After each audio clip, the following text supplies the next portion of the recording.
Bulletcast for life.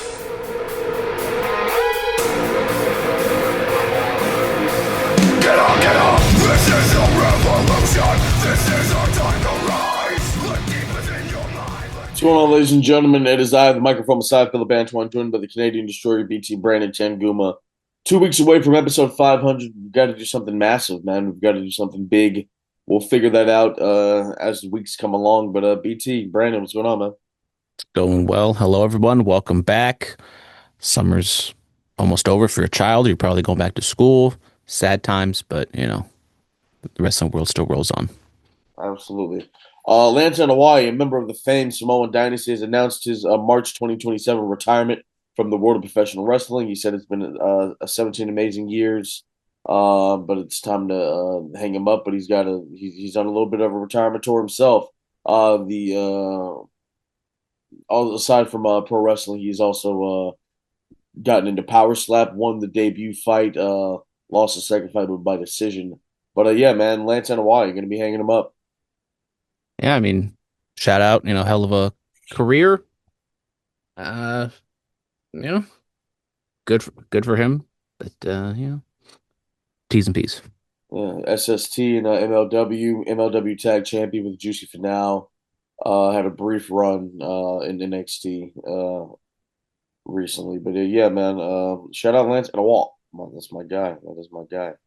All right, SmackDown. Kevin Owens and CM Punk have a promo discussing their history and why they hate each other. It's all because CM Punk wanted to Kevin Owens wrestling in a singlet, not a t-shirt.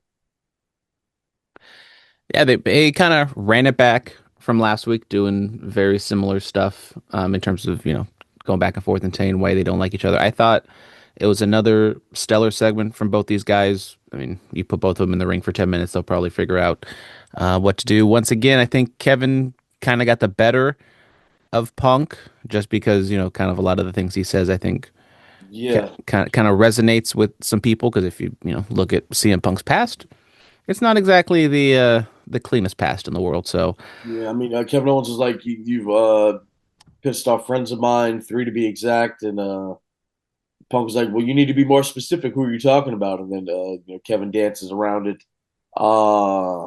Says that I've been the same guy for 20 years, and that makes me better than you. And Punk's like, oh, no, it doesn't.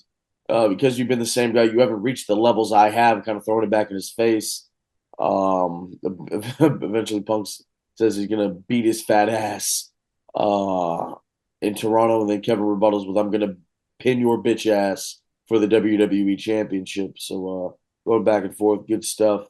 Kevin was like, call me basically a fat piece of shit. And Punk was like, is that what you think of yourself? So kind of, playing the mind games and whatnot. It was a good segment, and they're going to do the damn thing in Toronto now. yeah, it's coming up next week. I didn't realize it was like so quick of a turnaround. Is it tomorrow?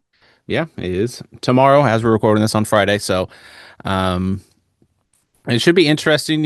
Sami Zayn's kind of waiting in the wings, kind of, hovering around this title scene. So obviously, Kevin and Sami, they'll wrestle till the end of time. And for whatever reason, I mean, they are so overexposed next to each other, but yet they still find ways to kind of keep it fresh and interesting. So kudos to them. Unfortunately, in this day and age of WWE, I just don't expect a clean finish on a television title match. Which, what do you mean? Technically, we got one, with Punk and Sami, but that'd be 2 in a row. Yeah. Or, I mean, yeah. Could the title get hot potato? Could it go from Cody to Sami to Punk to Kevin Owens? I heard Sam Roberts throw that theory out there. I mean, with the history of long title runs we've had as of late, that that would spice things up. I just I don't know the trajectory and everything that they're going to go with Punk and the WWE title. We'll have to wait and see. Randy Orton and Cody Rhodes brawl. Cody Rhodes and Sami Zayn had a phenomenal backstage segment. That just set up a match between them for later on in the night. Cody's out there, Randy Orton comes out there, and they just brawl throughout the arena. Yeah, I mean, it was okay. The Cody Randy Orton stuff is fine. People like Randy, so they're kind of going to cheer for him, even though he's clearly trying to go for like that heel heat, which is just kind of like a thing for in WWE right now. But it was the one thing is like I don't like how you advertise a match like going back to what I was just saying with the Punk matches. You advertise a match that has somewhat high stakes. It's going to pseudo crown a number one contender, and they don't even try of giving you a match. They just pull the rug out from under you right away.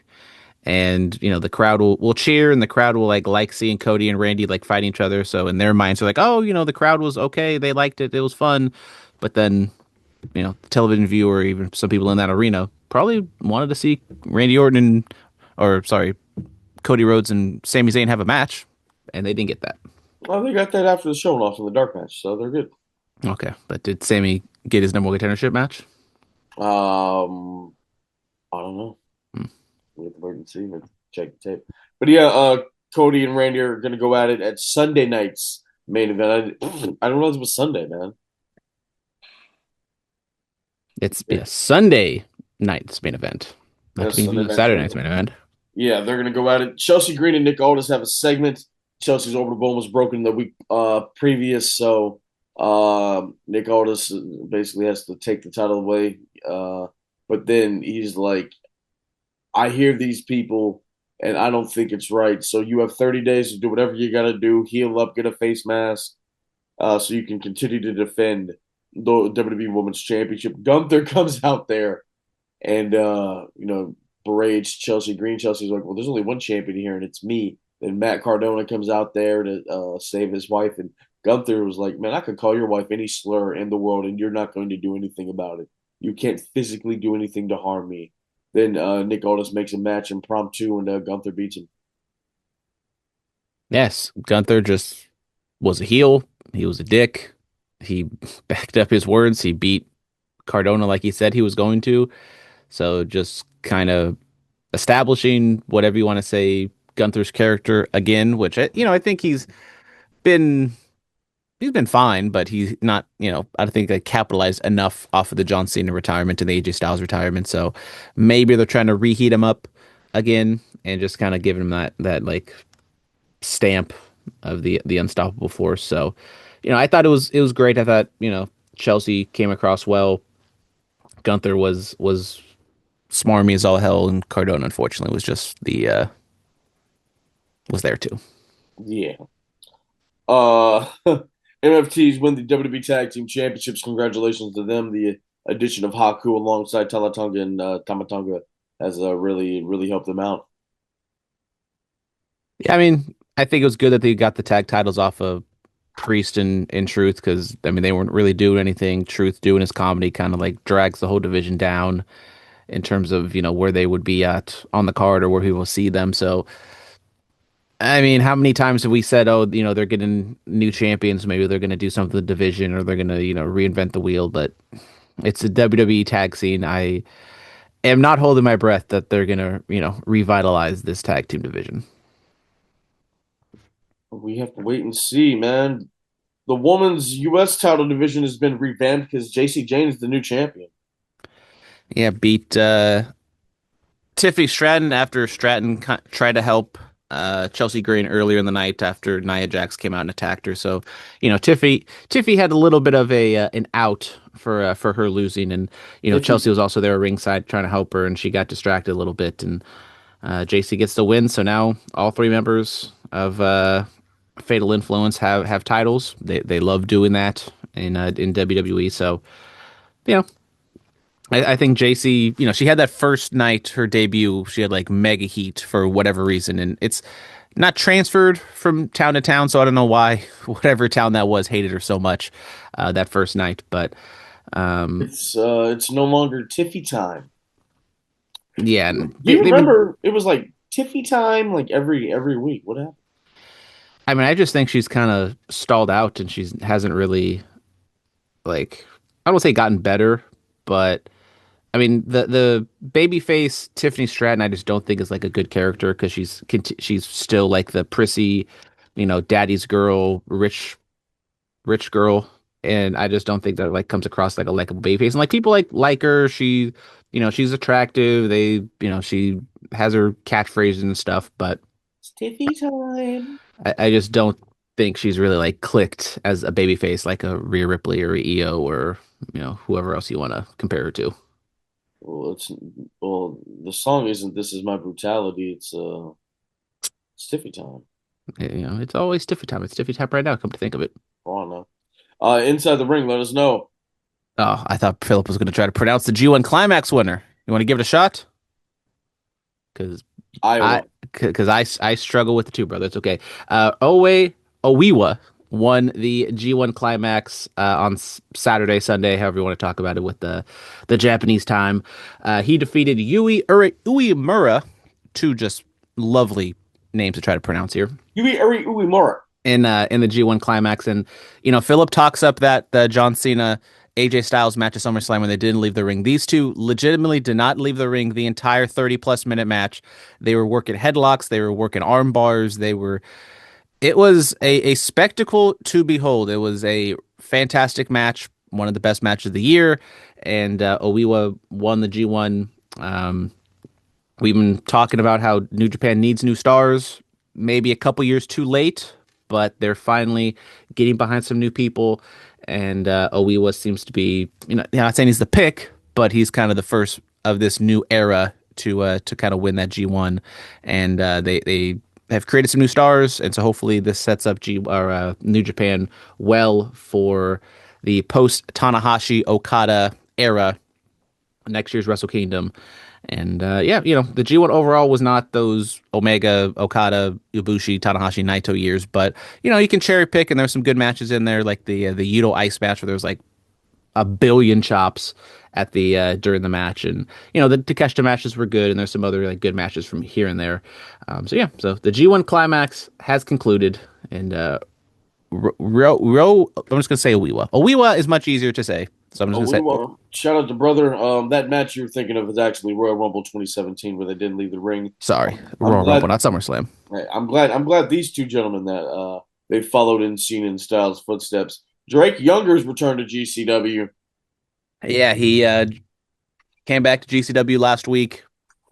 The internet was having a field day with it because the crowd didn't really know what to make of it. Drake Younger, he's made an impact here in the Bay Area with APW and stuff, but he's also part Yeah, of the death match scene. yeah, And he was in NXT as a referee. Look it up yeah. during the COVID times. He was saying some stuff, and people don't forget. And so They don't. They don't forget. he tried to apologize. He said that that was kind of a dark time and yada yada yada. And Brett Lauderdale explained that he had some own demons that he had like 10-plus years ago, and Drake was there to help him. So he's kind of given him an opportunity to have a second chance, and Drake gave him a second chance. So Drake is kind of one of those guys that I thought was kind of out of the business, and now he's kind of thrusted right back into it. And he's not a spring chicken by any means. I think he's like Yeah. in his early 40s or something like that. So No, Drake Younger. I met him a couple years ago at a deathmatch show in Los Angeles. He was kind to me in our brief interaction. But yeah, man. Um, let's see what happens, man. Yeah, he. I remember the storyline they did in APW. It was him and Dave Dutra, and they did a storyline of like I think Drake Younger having hepatitis or something because of all the death matches and his blood was bad, and Dutra didn't want to wrestle him for the title. It was actually a really good story. And then they concluded it with the.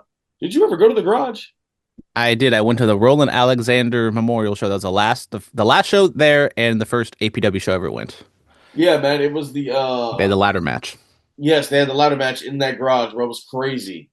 One of the craziest things I've ever seen. Yeah, man. So let's see what Drake Younger can do. Raw had an electric segment on Monday night.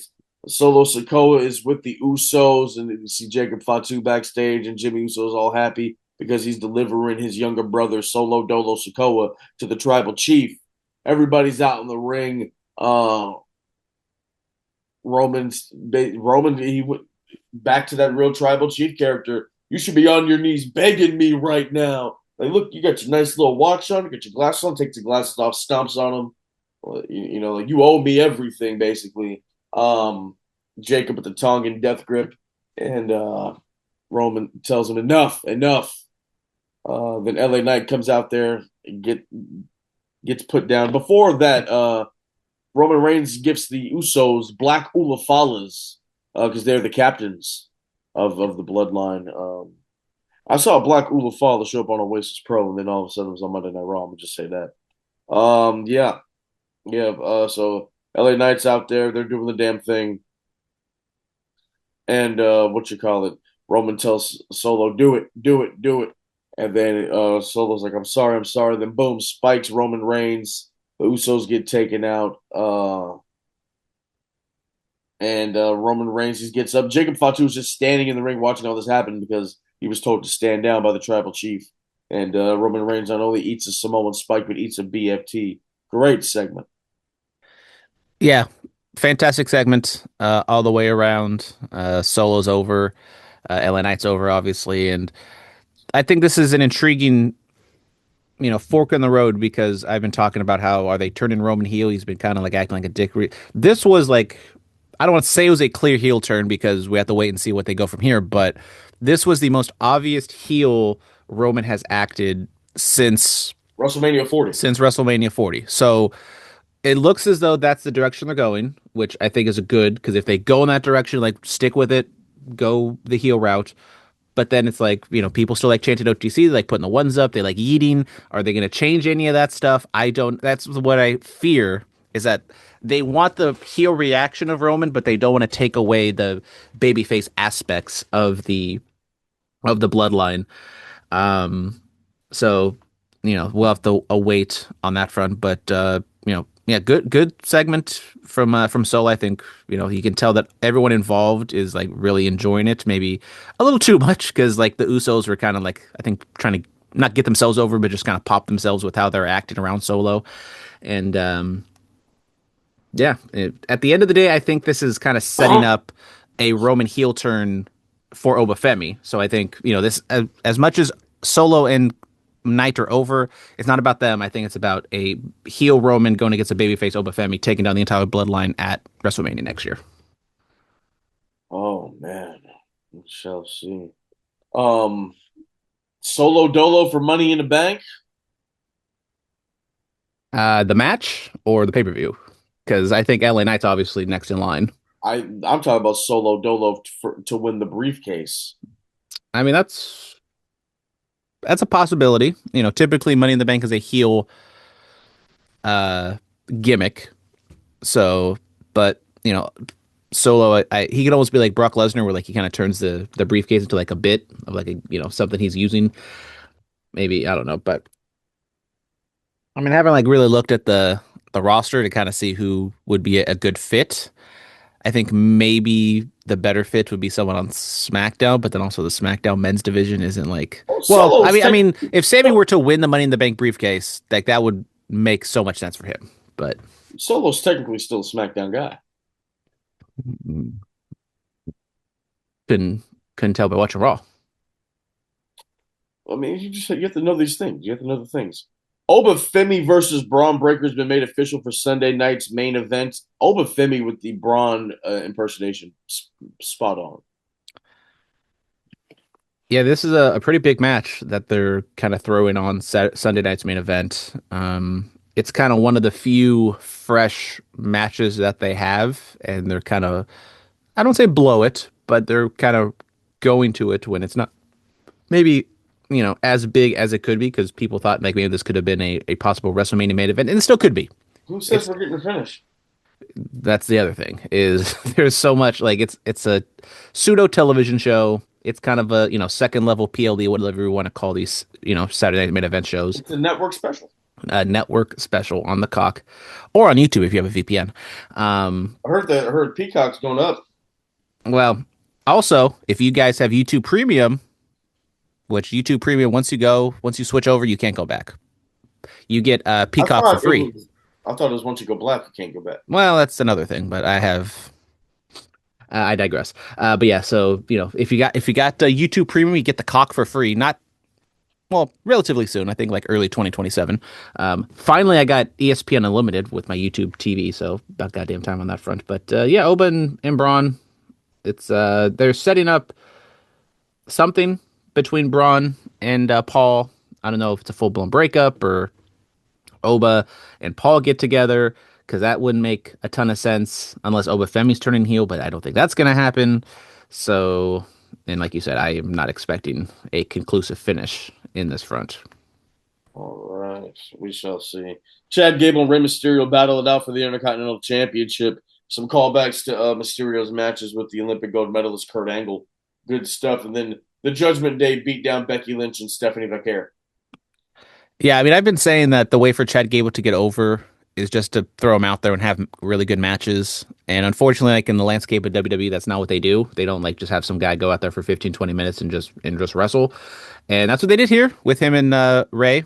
And I thought it was a fantastic match, like you would expect between these two guys. And despite being north of 50, Ray's still doing it.